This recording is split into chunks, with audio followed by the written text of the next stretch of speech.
ಒಬ್ಬರ ಮೇಲೆ ನಂಬಿಕೆ ಅನ್ನೋದು ಹೇಗೆ ಹುಟ್ಕೊಂಡ್ಬಿಡುತ್ತೆ ಅಲ್ವಾ? ಪಾಪ ಆ ಹೆಣ್ಣು ಮಗಳು ಈ ವಂಚಕನನ್ನ ಸಂಪೂರ್ಣ ನಂಬಿದ್ಲು. ಆದ್ರೆ ಅವನು ಆಕೆಯನ್ನ ನಡು ನೀರಲ್ಲಿ ಕೈಬಿಟ್ಟಿದ್ದ. 420 ರಾಮಕೃಷ್ಣನ ಮಾತಿಗೆ ಮರುಳಾಗಿ ವಿದ್ಯಾನಗರದ ರೇಖಾ ಮಗಳ ಜೊತೆಗೆ ಮನೆ ಬಿಟ್ಟು ಬಂದ್ಲು. ಇವಳನ್ನ ಹುಬ್ಬಳ್ಳಿಯ ಕೋರ್ಟ್ ಸರ್ಕಲ್ನಲ್ಲಿರೋ ಸಾಯಿಬಾಬಾ ಮಂದಿರದ ಮುಂದೆ ವಂಚಕ ಎದುರುಗೊಂಡಿದ್ದ.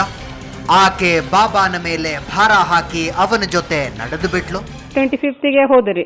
25ಗೆ ಮಗಳನ್ನ ಕರ್ಕೊಂಡು ನಾನು ನನ್ನ ಲಗೇಜ್ ಮಗಳದ್ದು ತಗೊಂಡು ಸಾಯಿಬಾಬಾ ಟೆಂಪಲ್ ಹತ್ರ ಬಂದಿದ್ದೀನಿ, ವೇಟ್ ಮಾಡ್ತಾ ಇದ್ದೀನಿ, ಬೇಗ ಬಾ ಅಂತ ಅವತ್ತು ಬೆಳಿಗ್ಗೆಯಿಂದನೂ ನನಗೆ ಫೋನ್ ಮಾಡ್ತಾನೆ ಇದ್ರು. ನಾನು 12:30ಗೆ ಹೋದೆ ರೀ.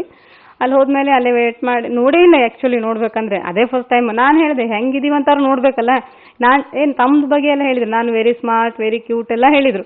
ಓಕೆ, ನಾನಾರು ಹೆಂಗದೀನಿ, ಚೆನ್ನಾಗದೀನಿ ಇಲ್ಲೋ ಅಂತಾರು ನೋಡ್ಬೇಕಲ್ಲ ನೀವು. ಅಂದರೆ ಇಲ್ಲ ರೀ, ಮಾತಾಡೋದ್ರ ಮೇಲೆ ಗೊತ್ತಾಗ್ತದೆ ನನಗೆ, ಚೆನ್ನಾಗಿರ್ತದೆ ಅಂತಂದು. ನಾನು ಅದಕ್ಕೆ ಇದು ಇಂಪಾರ್ಟೆನ್ಸ್ ಕೊಡಲ್ಲ ಚಂದಕ್ಕೆ, ಹಂಗೆ ಹೀಗೆಲ್ಲ ಹೇಳಿದರು. ಓಕೆ ಅಂತ ಹೋದ್ರೆ ಅಲ್ಲಿ ತಾವೇ ಬಂದು ಮಾತಾಡ್ಸಿದ್ರಿ. ನನಗೂ ಯಾರಂತ ಗೊತ್ತಿಲ್ವಲ್ಲ. ಸಾಯಿಬಾಬಾ ಟೆಂಪಲ್ ಕೋರ್ಟ್ ಸರ್ಕಲ್ ಹತ್ರ. ಡ್ರೆಸ್ ಕೇಳಿದ್ರು ಯಾವ್ದು ಹಾಕ್ಕೊಂಬರ್ತೀನಿ ಅಂತ. ಪಿಂಕ್ ಅಂತ ಹೇಳಿದೆ. ಆಟೋದ ಹೇಳಿದ್ಮೇಲೆ ಅವ್ರು ನನ್ನ ತಾವೇ ಬಂದು ಮಾತಾಡ್ಸಿದ್ರು. ನನಗೆ ಮಾತಾಡ್ಸಿದ ಮೇಲೆ ಅವರೇ ಅಂತ ಗೊತ್ತಾಯ್ತು. ಅವರು ತಮ್ಮ ಹೆಸರು ರವೀಂದ್ರ ಅಂತ ಹೇಳಿದ್ರಿ ನನಗೆ. ಹೀಗೆ ಪರಸ್ಪರ ಭೇಟಿಯಾದವರು ಜಾಸ್ತಿ ಹೊತ್ತು ಅಲ್ಲಿ ನಿಲ್ಲಲಿಲ್ಲ. ಸೀದಾ ಸವದತ್ತಿಗೆ ಕರ್ಕೊಂಡು ಹೋಗಿ ಮದುವೆ ಶಾಸ್ತ್ರ ಮುಗಿಸ್ಕೊಂಡ. ನಂತರ ವಾಪಸ್ ಹುಬ್ಬಳ್ಳಿಗೆ ಬಂದು ತೃಪ್ತಿ ಇಂಟರ್ನ್ಯಾಷನಲ್ ಹೋಟೆಲ್ನಲ್ಲಿ ರೂಮ್ ಮಾಡ್ದ. ಅಷ್ಟೊತ್ತಿಗೆಲ್ಲ ಈ ಹೆಣ್ಣು ಮಗಳ ಬಳಿ ಇದ್ದ ಒಡವೆಗಳನ್ನ ದೋಚೋ ಸರ್ವ ತಯಾರಿನೂ ನಡೆದು ಹೋಗಿತ್ತು. ಅಲ್ಲಿ 4 ಅಂದರೆ ಸವದತ್ತಿ ಟೆಂಪಲ್ ಇದೀವಿ. ಇದ್ರೆ ಮತ್ತೆ ಅಲ್ಲಿ ಒಂದು 10 ನಿಮಿಷ ಪೂಜೆ ಮಾಡಿಸ್ಕೊಂಡ್ವಿ. ಪೂಜೆ ಮಾಡಿಸ್ಕೊಂಡು ಆ ತಾಳಿ ಒಂದು ತಂದಿದ್ದಾರೆ ಅವನು ಸಿಂಗಲ್ದು. ಅದು ತಂದಿದ್ದ, ಅದನ್ನ ಅಲ್ಲಿ ದೇವ್ರ ಹತ್ರ ಇಟ್ಕೊಟ್ರು ಅವರು. ತೊಗೊಂಡು ಆಮೇಲೆ ಹಾಕೋ ಅಂತ ಹಾಕ್ಕೊಂಡೆ. ನಾನೇನು ಮಾಡಿದ್ದೆ, ನನ್ನ ತಾಳಿ ಚೈನನ್ನು ನಾನು ಹಾಕ್ಕೊಂಡು ಹೋಗಿದ್ದೀನಿ. ಬರ್ತಾ ಏನು ಹೇಳಿದ್ದೆ, ಹಾಕ್ಕೊಂಡು ಬಾ ಅಂತ ಹೇಳಿದೆ. ಅಂದರೆ ನಾವಿಲ್ಲಿ ಆಟೋದಲ್ಲಿ ಅಡ್ಡಾಡಲಿ, ಕಾರಲ್ಲಿ ಅಡ್ಡಾಡಬೇಕಾದ್ರೆ ನಿನ್ನ ಕೊಳ್ಳಲ್ಲಿ ಏನಿಲ್ಲ ಅಂದರೆ ತಪ್ಪು ತಿಳ್ಕೊಂಡ್ರೆ ಜನ, ಅದಕ್ಕೆ ಅದನ್ನ ಹಾಕ್ಕೊಂಡು ಬಂದಿರಿ ನಿಂದಿರೋದನ್ನ ಅಂತ ಹೇಳಿದ್ರು. ಓಕೆ, ನಾ ಹಾಕ್ಕೊಂಡು ಹೋದ್ರೆ ಆಮೇಲೆ ಅದನ್ನು ಅದನ್ನು ರಿಟರ್ನ್ ಬರ್ತಾ ಸವದತ್ತಿಯಿಂದ ಹುಬ್ಳಿಗೆ ಬರ್ತಾ ಅದನ್ನು ತೆಗೆದುಬಿಡು ಮುಂಚೆದ್ದು ಅಂತಂದ. ಗೋಲ್ಡ್ದು ತಾಳಿ ಚೈನ್ ತೆಗೆದು ವೆಂಟಿ ಬ್ಯಾಗಲ್ಲಿ ಇಟ್ಕೋ ಅಂತಂದ. ಇಟ್ಕೊಂಡಿರಿ. ಆಮೇಲೆ ಅಲ್ಲಿ ಬಳೆ ಹಾಕ್ಸ್ಕೋ ಅಂತಂದ, ಹಸಿರು ಬಳೆ ಹಾಕ್ಸ್ಕೋ ಅಂತ ಹೇಳಿಬಿಟ್ಟು ಅದನ್ನು ಗೋಲ್ಡ್ ಬಳೆನೂ ತೆಗೆಸ್ಬಿಟ್ಟ. ತೆಗೆದು ಇಟ್ಕೋ ಅಂತ ಎರಡು ತೆಗೆದು ವೆಂಟಿ ಬ್ಯಾಗಲ್ಲಿ ಇಟ್ಟಿದ್ದೀನಿ. ಈಕೆ ಬ್ಯಾಗ್ನಲ್ಲಿಟ್ಕೊಂಡ ಒಡವೆಗಳು ಆವತ್ತೇ ಅವನ ಕೈ ಸೇರಿದ್ವು. ಆದ್ರೂ ಈ ಅಮಾಯಕ ಹೆಣ್ಣು ಮಗಳಿಗೆ ಅನುಮಾನನೇ ಬರಲಿಲ್ಲ. ನಾನು ಡ್ರೆಸ್ ಚೇಂಜ್ ಮಾಡಿ ಬಾತ್ರೂಮ್ಗೆ ಹೋಗಿ ಬರೋದ್ರಾಗೆ ಅವನ್ನೆಲ್ಲ ನಾನು ವೆಂಟಿ ಬ್ಯಾಗಿಂದೆಲ್ಲ ತೆಗೆದು ತನ್ನ ಬ್ಯಾಗಲ್ಲಿ ಇಟ್ಕೋತಾ ಇದ್ದೆ ಗೋಲ್ಡನ್ನು. ನಾ ಏನೋ ಇಟ್ಕೊತಿರ್ಬೋದು ಬಿಡು, ಹಂಗೆ ಅದೇನು ನಾನು ಅನುಮಾನ ಮಾಡಲಿಲ್ಲ. ಹಂಗೆ ತೊಗೊಂಡು ಹೋಗ್ತಾನ ಅಂತ ನನಗೆ ಡೌಟ್ ಇಲ್ಲ. ಅದೇ ವೆಂಟಿ ಬ್ಯಾಗ್ನಾಗ ಇದಕ್ಕೆ ಏನಾದ್ರು ತನ್ನ ಬ್ಯಾಗಲ್ಲಿ ಇಡ್ತಿದ್ದಾನೆ, ಕಿಲಿ ಲಾಕ್ ಇರ್ತದಲ್ಲ ಅಂತ ಅಂದ್ಕೊಂಡು ನಾನು ಸುಮ್ಮನೆ ಅದೇ ರೀ. ಹೀಗೆ ವಂಚಕನ ಬಲೆಗೆ ಅಷ್ಟಷ್ಟೇ ಬೀಳ್ತಿದ್ದವಳು ಸಂಪೂರ್ಣವಾಗಿ ಬಿದ್ದದ್ದು ಈತ ಮನೆ ನೋಡ್ತೀನಿ ಅಂತ ಅಲ್ಲಿಂದ ಹೋದ ಮೇಲೆ. ಆಮೇಲೆ 5 ಕಾಲ್ ಮಾಡಿದೆ ಸಂಜೆ, ನೀ ರೂಮ್ ವೆಕೆಟ್ ಮಾಡು ಅಂತ, ಚೆಕ್ಔಟ್ ಮಾಡಿಬಿಡು. ನಾನು ಒಬ್ಬರೇ ಹೆಂಗೆ ಮಾಡೋದು, ಅವ್ನ ಲಗೇಜು ಬಿಟ್ಟು ಹೋಗಿದ್ದಾನೆ ರೀ. ನನಗೆ ಡೌಟೇ ಬಂದಿಲ್ಲ.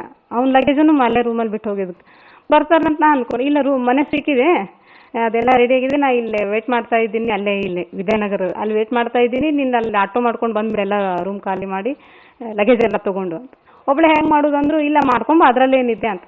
ನಾನೇ ಎಲ್ಲ ಅವ್ನ ಲಗೇಜು ನಂದು 2 ಲಗೇಜು ತೊಗೊಂಡ್ಬಿಟ್ಟು ಮತ್ತು ಅವರೇ ಪಾಪ ಅಲ್ಲಿ ಸೆಕ್ಯೂರಿಟಿ ಅವರೆಲ್ಲ ಆಟೋ ಕರ್ಕೊಂಡ್ಬಂದು ಎಲ್ಲ ಕಳೆದಿದ್ರು ರೀ. ಬಂದು ಇಲ್ಲಿ ನಿಂತ್ಕೊಂಡೆ ವಿದ್ಯಾನಗರ ಸ್ಟಾಪ್ಗೆ ನಿಂತರೆ. ಆಮೇಲೆ ಕಾಲ್ ಮಾಡಿದೆ ನಾನು, ಹಿಂಗೆ ಬಂದೆ ಮತ್ತು ಇಲ್ಲಿ ಆಟೋ ಇಳಿದೆ ನಾನು, ಹೆಂಗೆ ಅಂತ. ಇಲ್ಲ, ಇಳಿದ್ಬಿಡು, ಮೊದಲೇನು ಹೇಳಿದ್ದ ಅದೇ ಆಟೋಲೇನೆ ಮನೆ ಸಿಕ್ಕಿದೆ, ಲಗೇಜ್ ಅಲ್ಲೇ ಒಯ್ದು ಆ ಆಟೋದಲ್ಲೇ ಇಡೋಣ ಅಂತ. ನಾ ಹೆಂಗೆ ಆಟೋ ಇರದ ಕುಂದರ್ಲೆ ಮತ್ತು ಇಳೀಲಿ ಅಂತ. ಇಲ್ಲ, ಇಳಿದ್ಬಿಡು, ವೇಟ್ ಮಾಡು, ನಾ ಬರ್ತೀನಿ ಅಂತಂದು. ಆಮೇಲೆ 5:30ಗೆಲ್ಲ ಇಳಿದು ವೇಟ್ ಮಾಡ್ತಾ ಇದ್ದೀನಿ ರೀ. 6 ಆಯ್ತು, 7 ಆಯಿತು. ಆ ಫೋನೇ ನಾಟ್ ರೀಚಬಲ್ ಬರ್ಲಿಕ್ಕೆ ಶುರು ಆಗಿಬಿಡ್ತು. ಅಷ್ಟಾದ್ರೂ ಅವನು ಮೋಸ ಮಾಡಿರಬಹುದು, ಒಡವೆ ತಗೊಂಡು ಹೋಗಿರಬಹುದು ಅಂತ ಸಂಪೂರ್ಣವಾಗಿ ಅನಿಸಿರ್ಲಿಲ್ಲ. ರಾತ್ರಿ 10ರ ತನಕ ಕಾದಿದ್ರು. ಆಗ್ಲೂ ರಾಮಕೃಷ್ಣ ಬರೆದಿದ್ದಾಗ ಅವನು ಮಾತಾಡಿಸಿದ್ದ ರಿಯಲ್ ಎಸ್ಟೇಟ್ ಏಜೆಂಟನ್ನ ಕೇಳಿದಾಳೆ. ಆಗ್ಲೇ ರಾಮಕೃಷ್ಣ ಮನೆ ಹುಡುಕೆ ಇಲ್ಲ ಅನ್ನೋದು ಗೊತ್ತಾಗಿದೆ. ನಂತರ ಅವನ ಬ್ಯಾಗ್ ತೆಗೆದು ನೋಡಿದ್ರೆ ಎಲ್ಲ ಖಾಲಿ. ಹೊಸ ಬದುಕು ಶುರು ಮಾಡಿ ಮನೆಯವರಿಗೆ ಖುಷಿ ವಿಷಯ ತಿಳಿಸಬೇಕು ಅಂದ್ಕೊಂಡಿದ್ದವಳು ಬರಿಗೈಲಿ ವಾಪಸ್ ತವರಿನ ಬಾಗಲು ಬಡ್ದಿದ್ಲು. ಪರಿಚಯ ಇದ್ದವ್ರಿಗೆ ಹೇಳಿ ಇದು ಮಾಡಿದ್ರಿ. ಮನೆಗೆ ಹೋಗ್ರಿ ಹೇಳ್ತೀನಿ ಅಂದ್ರೆ, ಬ್ಯಾಡ್ರಿ, ನನ್ನ ರಿಸ್ಕ್ ಮೇಲೆ ನಾ ಬಂದೀನಿ, ನಾನೇ ಮಾಡ್ಕೋತೀನಿ, ನಾನು ಚೆನ್ನಾಗಾಗ್ತೈತಿ. ಆದಮೇಲೆ ಇವ್ರಿಗೆ ಹೇಳಬೇಕು, ಖುಷಿ ಬೈದ್ರು ಆಮೇಲೆ ಚೆನ್ನಾಗಿದ್ರು ಖುಷಿ ಪಡ್ತಾರಂತ ನಾ ಅನ್ಕೊಂಡಿನಿ. ಇದೆಲ್ಲ ಹೆಂಗಾಗ್ತದೆ ನನಗೆ ಗೊತ್ತಾಗಲಿಲ್ಲ, ಬರಲಿಲ್ಲ. ಮರುದಿನ ಮತ್ತು ಮಮ್ಮಿಗೆ ಕಾಲ್ ಮಾಡಿದೆ, ಹೆಂಗೆ ಸ್ಕೂಲಿಗೆ ಕಳಿಸ್ಲಿಕ್ಕೆ ಬರ್ತೀಯೇನೋ ಅಂತ ಅಂದ್ರಿ ಮಗಳನ್ನ. ನಾ ಅಂದೆ ಇಲ್ಲ, ಎಲ್ಲಿ ಮನೆ ಸಿಕ್ತಾ ಅಂತಂದು, ಮನೆ ಎಲ್ಲಿ ಸಿಗ್ತದ ಹಿಂಗೆ ಬಿಟ್ಟು ಹೋಗ್ಬಿಟ್ಟಣ ಅಂತ ಹೇಳಿದೆ. ಆದಮೇಲೆ ಮಮ್ಮಿ ನಾನು ಅದಕ್ಕೆ ಮತ್ತೆ ಬರಲಾ ಬೇಡ ಅಂದೆ. ಏನು ಮಾಡ್ತೀನಿ ನೋಡಿ, ನಿಂದೊಬ್ಬೇಕಿದಲ್ಲ ಮತ್ತು ಆಕಿದು ಒಂದು ಐತಿ, ಮನೆಗೆ ಬಾ ಅಂತಂದ್ರಿ ಮಗಳ ಸಲುವಾಗಿ. ನನಗೂ ಭಾಳ ಬೇಜಾರಾದ್ರಿ. ನಂತರ ಈಕೆ ಅಡ್ವರ್ಟೈಸ್ಮೆಂಟ್ ಕಾಪಿ ಹಿಡ್ಕೊಂಡು ಪೇಪರ್ ಆಫೀಸಿಗೆ ಹೋದ್ಲು. ಅವರು ಪೊಲೀಸರಿಗೆ ಇನ್ಫಾರ್ಮ್ ಮಾಡಿದ್ರು.